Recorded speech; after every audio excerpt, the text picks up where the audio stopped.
In this quick tutorial, I will show you another way how we can create our own mockup in Canva.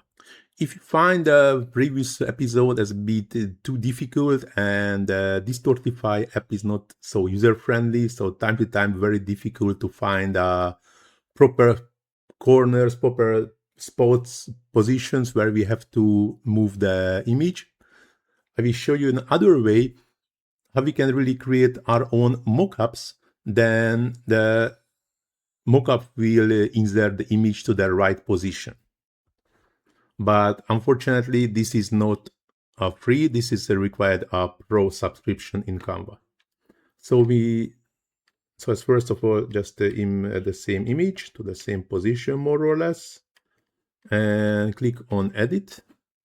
Scrolling down to the up, see all, and here I type mockup, and opening the official application of the Canva. And here we have create a mockup template. I just click on it.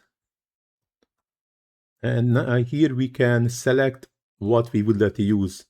Like we can select the laptop screen, we can select this tray, and also we can select the whole tray with, I think this is a pen and or knife and the scissors. But I select the laptop, confirm, then the system create a mockup for me. Now we just need to go to the uploads, adding the same image and moving it to the mockup, and I already have it.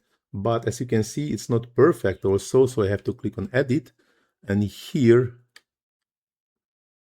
just resize the image to fit the page and apply changes.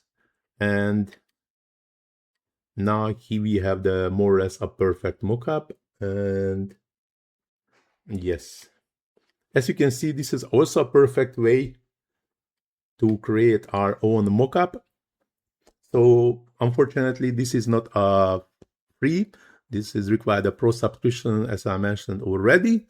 But if you have it, this is also a good tool to replace the Tortify app, which is time to time so difficult to use, so difficult to find the place which is perfect for us. Instead of this, we can use this small trick in a Canva. And the good thing, if the app finds, the AI finds more than one part of the image which could be used as a mockup, we can select which one we would like to use. So this is also a pretty cool thing in a Canva. But now this tutorial going to the end. Hope so you like it. If you really like it, please do not forget to hit the small like button, subscribe to my channel, leave comment in a comment section. Please also check the description where you can find the links for my TikTok, Instagram, and Facebook pages. Plus, you can find the link for my Buy Me a Coffee page where you can support me even with a smallest amount. Everything is highly appreciated. As I'd already mentioned, you can find all the links in the description. But now, this tutorial really going to end. Thanks for watching. See you in the next one. Ciao.